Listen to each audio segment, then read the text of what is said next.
За эргэн тавтамаар л санхүүжилтийн арилжааны хичээлийн хувийн арилжааны фирмүүдийг танилцуулах хичээл маань үргэлжилж байна. За тэгэхээр бид нэр FTMO Prop фирмийг танилцуулж байна. Тэгээд одоогоор бид нэр FTMO-гийнхоо демо аккаунтаа нээчихсэн. Тэн дээр арилжаа нээж үзээд мөн дээрээс нь ерөнхийдөө FTMO дээр ямар боломжууд байгааг ярилцсан. Тэгээд энэ FTMO-гийн процессын яг айгуу дэлгэрэнгүй тайлбарлалцчихсан. Одоо ямар нэгэн өнгө будаггүйгээр яг ийм процесс мапаар ингээ харахаар нэг ингэж харагдана гэдгийг та бүхэн тайлбарлаж байгаа. Тэ одоо хамгийн шулуун замаар бол бид нэр ойролцоогоор за үнэхээр мундаг арилжаа идэг зүгээр л арилжаа яа гэх юм бол хамгийн богино 20 хоногийн дотор 22 дахь хоногоос эхлээд мөнгөний төлөө арилжаа их боломжтой. Эхлээд та шийдвэрээ гаргаад FTMO challenge $10,000 юм уу $100,000 ч юм уу $50,000 ч юм уу өөрийнхөө өссөн дүнгээр мөнгөө төлөөд challenge эхлүүлнэ. Тэгээд 10% хашгаа шалгуураад авах юм бол дараагийн ээлж нь FTMO баталгаажуулалтын шат орно. Энэ үед бол харьцангуй зөөлөн 60 хоногийн дотор 5% ашиг хийн. Энийг бол 2 дахин урт хугацаанд дээрэс нь 2 дахин бага ашиг хийх хэрэгтэй. Гэхдээ 5% ашиг ч гэсэн өөрөө өндөр. Би энийг яагаад хэлж байгаа дараа нь бас та хэдэд дэлгэрэнгүй тайлбарлая. Тэгээд энийг 60 хоногийн дотор давах боломжтой. Гэхдээ хамгийн багадаа 10 хоногийн дотор нөгөө 10 хоног хамгийн багадаа арилжаа хийх ёстой гэдэг. Тэр 10 хоногоо давчхад л бидний нөгөө шалгуур маань ногоо орчих учраас одоо энэ дээр одоо тайлбарлаж хэлэх юм бол одоо энэ дээр нөгөө хамгийн багадаа демо аккаунтн дээр 14 хоног 5 өдөр ингээ арилжих ёстой. Яг нөгөө жинхэнэ аккаунтн дээр 30 хоногийн дотор 10 өдөр гэж явчихдаг. Энэ ногоорчхад л бусд ногоорчлоо ингээ шалгуурууд нь бүгд давчих юм бол тэгээд бид нэр энийг давчиж байгаа гэсэн үг цаашаа мэйл яваад баталгаажуулалт нь явцдаг. Тэгэхээр 60 хоногийн дотор гэж цаад хугацаа тавьсан боловч хамгийн багадаа 10 хоногт давах боломжтой. За 10. За тэгээ энэ дээр ингээд 2 дугаар шатаа давангууд та өөрөө тань руу нэг 2 хоногийн дараа мэйл ирдэг. Та яаралтай бол спорт руу бичээд би ингээд давлаа гэд амралтын өдөр таараагүй бол шууд бичээд аккаунтаа нээлгээд явчих болно. Тэгэхээр нэг 20 хоног нэмээд нэг нэмэх ас 2 хоногтой гэж тооцох юм бол 22 дахь хоногоос демо FTMO-гийн трейдер болоод FTMO-гийн одоо аккаунтыг менеж хийгээд арилжаа хийж олно. Тэгээд дараа нь хамгийн багадаа 14 хоногийн өмнөөс 14 хоногийн дараанаас ашгаа татаж авч эхэлнэ. Тэгээд одоо юу гэдэг за эхний удаа бодъё л да тий би нэг $2,000 хийчлээ гэсэн чинь Монголд $2,000 хангалттай сайхан амьдраад байна гэх юм бол $2,000 14 хоногт татахгүйгээр шууд нөгөө хүмүүстэйгээ хараад за би 14-өөс 60 хоногийн юм сайклтай хөссөн үедээ татаж авч болох юм бол би 30 хоногтой нэг авдаг байя гэж болно. Эсвэл би яг нөгөө би ингээ төрийн байгууллагад олон жил ажилласан. Эсвэл би ингээ 9 to 5 буюу яг зөвхөн үндсэн нөгөө хувийн компанид ажиллаад сурч учраас миний би амьдралаа нөгөө сартаа 2 удаагийн нөгөө урьдчилгаа цайлан бүхс цайлан гэдэг ингээ аваа сурцсан. Тийм учраас энэ 14-14-оор авдаг байяач гэдэг юм өөртөө тохиромжтой цагаараа ингээ цаашаа мэдээлнэ. За ямар ч байсан хамгийн багадаа 14 эсвэл одоо 60 хоногт нэг удаа ашгаа байж болно. Одоо яагаад ингэж өндөр хугацаа зааж өгсөн бэ гэхээр зарим удаа та юм гэдэг те та ингээ арилжаа хийж яагаад айгүй олон swing арилжаа хийгээд удаан байрдаг. Эсвэл одоо яг нөгөө өдөр тутмын амжиргааныхаа зардлыг хангалттай хийцэн одоо арилжаагаараа нэгэн тал та 400 200 300 мянган доллар арилжаж байгаа юм чинь $10,000 $20,000 ашиг хийцэн байх юм бол заавалчгүй яаж нэг ашгаа татаж авах шаардлага байхгүй болчих үднээс ийм боломж байдаг. Тэгэхээр хамгийн багадаа 14 хоногийн дараанаас буюу 22 хоногт 20-с 22 хоногт шатлалуудаа даваад дараа нь 14 хоног арилжаа хийгээд 14 хоног дотор хийсэн ашиггаа 14 хоногтоос татаад энэ нэг 8 цагийн дотор таны дансаар юм уу эсвэл криптогоор юм уу эсвэл одоо банкны гүйлгээр 3 хоногийн дараа голон танк худалдаа хөгжлийн банкаар ч ороод ирэх боломжтой. За тэгээ ажиллаж байгаа. За тэнгууд цаашлаад FTMO трейдер болохоор бидэнд ямар нэгэн шалгуур байхгүй. Тэгэхээр юу гэсэн үг вэ гэхээр өдөрт 5%-аас дээш алдахгүй, нийт 10%-аас дээш алдахгүй бол та тэдэн өдөрт гэсэн юм байхгүй. Өөрөө энэ өдрүүдэд тохируулаад ашгаа хийгээд яваад байна. За тэгээд явчихаар юу болдог вэ гэхээр энэ FTMO verification дээр байсан 5% ашигч нь хүртэл өөрөө өндөр. Одоо 60 хоногийн дотор 5% ашиг хийж ийн гэдэг чинь одоо та $100,000 дээр $5,000 одоо 60 хоногт хийж ийн гэсэн үг. Тэгэхээр одоо дунджаар та нэг сарын $2,500 ашигтай буюу хангалттай ашигтай ажиллаж байгаа юм хэлбэр байгаа байхгүй. Тэгээд цаашлаад бол 2,500-аар яачингууд одоо хандж байгаа мó гэж бод магадгүй үгүй. Цаашаага бол scaling plan буюу насаа ингээд илүү томруулаад явцдаг. Нөгөө хувийн арилжааны фирмүүдийн гол санах хэрэгтэй юм нөгөө хэдүүлээ түүхийг нь үзсэн учраас эдгээр яг бид нартэй ижилхэн мөнгөн дүнгээ өсгөх сонирхолтой байдаг. Тэр үүднээс ашигтай ажиллаж байгаа арилжаач ажилчдад илүү их мөнгө хариуцуулж ажилуулах нь бол эдний бас хүсэл байдаг шүү. Тэр үүднээс болвол тууштай л арилжих хэрэгтэй болохоос биш 10 100 20 30 гэл амар өндөр ашиг хийхтэй бол биш. Тэгээд тодорхой хэмжээгээр ашиг татаад аваадах тусам таны данс давхар томроод яваад ах учраас биднэрт бол ямар ч тохиолдолд сахилга баттай арилжаа хийх юм бол боломж байгаа. За эсвэргээр хамгийн муугаар worst case-ийг бодъё. За хамгийн муу гэх юм бол шууд орлоо FTMO challenge эхлүүллээ $155 $10,000 155 еврогоор $10,000 данс нээлээ. Арилжаа хийлээ, 2 арилжаа хийлээ, 3 4 арилжаа хийлээ. Тухайн өдөртөө формороод арилжаагаа хийлээ. 5% алдлаа, данс ч хаагдлаа. $150 бай байхгүй. Ингээл $155 чинь ингээ нисчихэж байгаа. Одоо ингээд бусаж авах боломжгүй болчихж байгаа. За тэнгүү за арай өөр кейс авч үзье. Орлоо $155-оор аккаунт нээлээ. 155 еврогоор $10,000 би $100,000 данс нээгээ 600 еврогоор данс нээлээ. Эхний өдрөө $100 алдаал, хоёр дахь өдрөө $200 хийгээл, гурав дахь өдрөө $300 гээл алдагдал нь арай өндөр байгаад их юм бол харамсалтай нэгээд цугларч явсаар байгаад та нөгөө 10%-ийн $100,000 дээр 10% буюу $10,000-оос дээш алдагдал хүлээчих юм бол 10 өдрийн дараагаар яг нөгөө баталгаажуулалт одоо 10 өдрийн дараагаар эднэр нь бүгдийн доотлын 3 ногоорцсон ч гэсэн ашгаа хийж чадаагүй дээрээс нь $10,000-оос дээш алдагдaltaй учраас ингээд авахгүйгээр ингээд явж байгаа. Тийм учраас тэнгүү дахиад мөнгөө та бусаж авах боломжгүй. За ийм байна. За би нөө авах боломжгүй. Гэхдээ хэдүүлээ сайн эхлээд нөгөө муу юмнуудаа сайн яриад авцсан дээр бах. Тэгээ яри. За өөр нэг кейс. За орлоо. FTMO-гийн сайт руу явлаа. Шууд FTMO challenge авлаа. FTMO challenge авъя. Normal юуг нь авъя.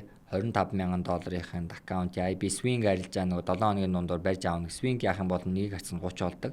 Үгүй би нэгийг харцсан 100-аараа MetaTrader 5 дээр арилжна. Үгүй C-Trader дээр арилжъя гэдэг ингээ мэдээллүүдээ орууллаа. Гэрээтэй танилцлаа.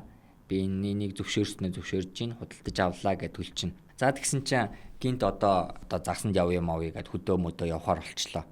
Окей. Энэ тохиолдолд яах вэ гэхээр та аккаунтаа худалдаад авсан ч гэсэн арилжаа хийгээгүй 30 онцсон байх юм бол 30 хоног дотор бол таны аккаунт өгөхгүй байж лаа. Та хөдөө гадаа явж ирээд яг эхнийхээ арилжаа хийж эхэлсэн өдрөөс чинь хоног хугацаач явж эхэлнэ. Тэгэхээр та худалдаж авчаад гинт ингээ яаралтай ажил яах юм бол арилжаа нээхгүйгээр явах хэрэгтэй. Арилжаа нээчих юм бол тэр өдрөөс чинь тэгэл 30 өдөр чи явчихна. Магадгүй та 15 өдрийн дараагаар явдал судалгаа 15 өдрийн дараагаар ирлээ гэхэд цаана танд нөгөө 10% ашиг их 15 өдөр үлдэж байгаа. 15-ыг чи ажлын өдрүүдээр гээд тооцохоор та нэг ойролцоогоор 8-9 хоног л арилжаа хийх боломжтой болж байна гэсэн үг. Ийм харамсалтай үр дагуулах учраас нэгт нөгөө цаг хугацаагаа аягүй сайн төлөвлөх хэрэгтэй. Хөдөө гадаа явхаар бол зуны наадмын үеэр бол тэр дундаа нөгөө оролцоод хэрэггүй гэдэг жисэн юм учиртай.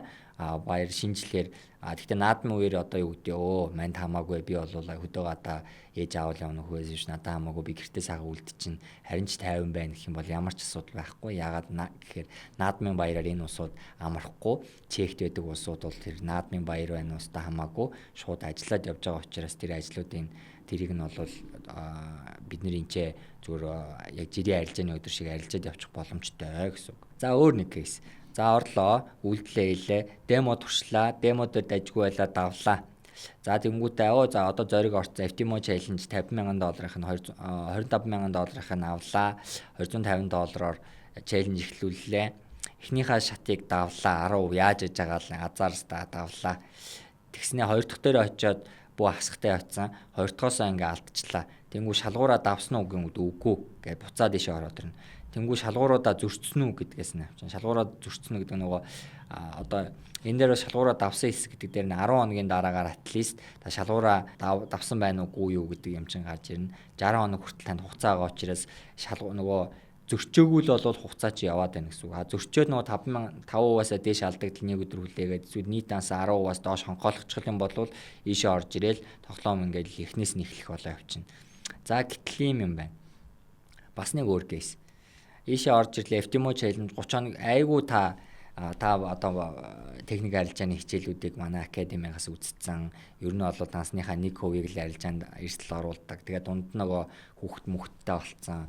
Ингээ зав чөлөө муутай 7 хоногт ганц 2 хан арилжаа хийгээд тэгээ тэрийгээ бас нэлээд гайгүй шинжиж жагаад ийдэг болохоор арилжаа чинь гайгүй яваад. Гэхдээ нэг юм 6-7% ашигтай 10% та хүрээгүй. Тэнгүү та шалгуураа давсан уу гэвэл үгүй. 30 хоногийн дотор та 10% хийж чадаагүй 6% ашигтай байгаа. Гэхдээ шалгуураа зөрчсөн үү гэвэл үгүй. Ягаад тэгэхээр та асах руугаа ороогүй, харин ч нэмэгтэй $100,000 дээр $6,000 ашиг хийцэн. Тэнгүү танаас шалгуураа зөрчсөн үү гэвэл үгүй. Та ашигтай ажиллаж байгаа юу гэж тэгнэ. Тэнгүү тийм ээ гэд. 6% ашиг хийсэн чинь би тийм ээ, би 5-аас дээш хувийн ашигтай ажиллаж байгаа.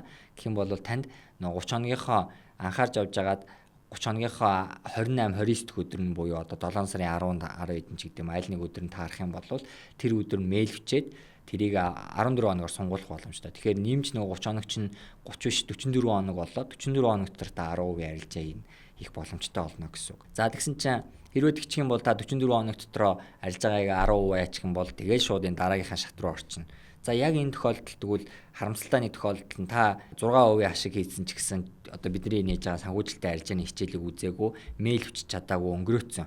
Тэгсэн чинь танд түшгээ тааста жоохон харамсалтай байна 6% хийсэн. Гэхдээ та ингээ мэйл бичиж чадаагүй юм байна. Тэм учраас таныг би ингээ жолооны курс өнгөөс болно гэдэг шиг таныг өнгөө дахин эхлүүлэх боломжтой.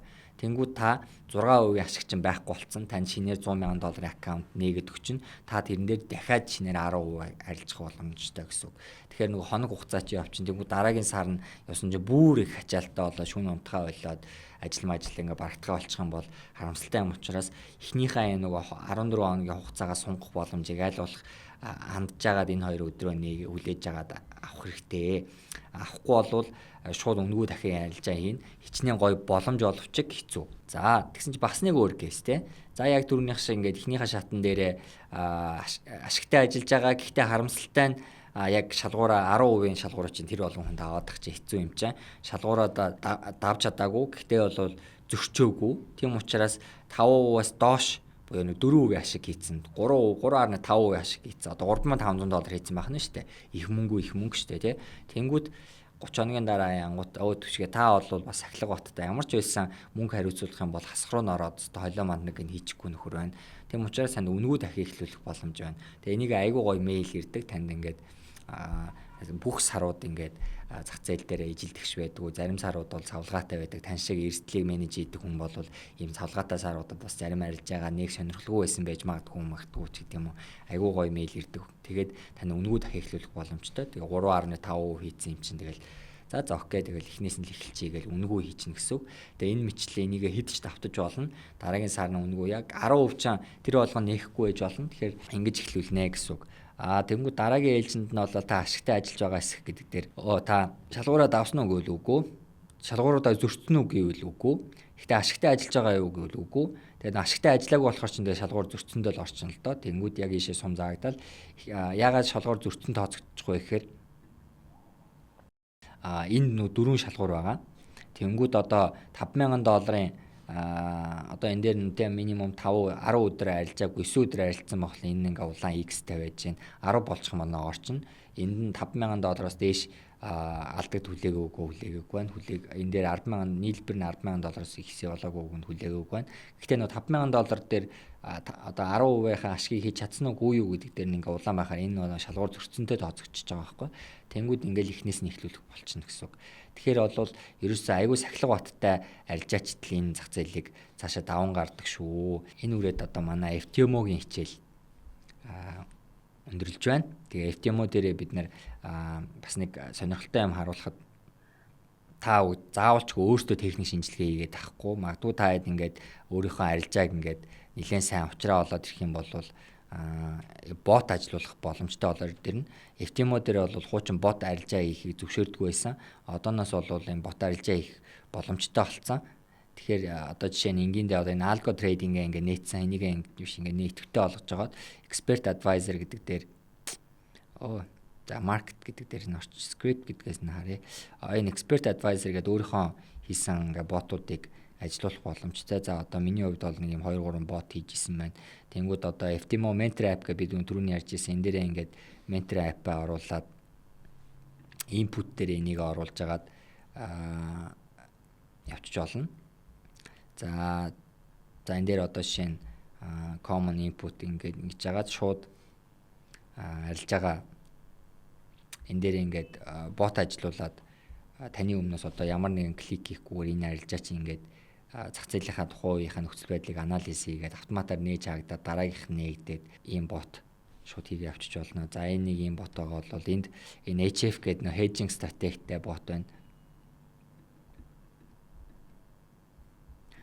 За энэ дээр бол ямар нэгэн хүний оролцоо авахгүй ингээд шууд активтай арилжаа хийгээд одоо нэг нь хаагдлаа гэхэд дараагийнх нь нэгдэх байдлаар ингээд явчих боломжтой байдаг шүү. Тэгэхээр энэ бот арилжааг бас та сонирхоод үзээрэй. Гэхдээ бол эхний ээлж нь суур мэдлэг өөрөө арилжаа хийгээд явж агаад аажимдаа нөгөө хувийн ажил сонирхлоор яах, гэр бүлтэй болоод одоо хүүхдүүдэд цаг заргах ч гэдэм юм уу. Иймэрхүү байдлаар хэрвээ таны одоо арга барил чинь ямар нэгэн байдлаар програмчлах боломжтой л гэж үзэх юм бол та энийг оролдож үзэх хэрэгтэй. Тэгээ шинээр суралж байгаа бол энэ мэтлэн одоо миний хийсэн шиг ийм энгийн ботуудыг бас хийж үзэх боломжтой. Тэгээд энэ дээрээ бол та тэр яахан бол Fractals гэх мэтлэн ерөнхийдөө ботуудыг бас сонирхолтойгоор нэг ашиглаж үзвэл их тохиромжтой байдаг шүү гэж зөвлөё.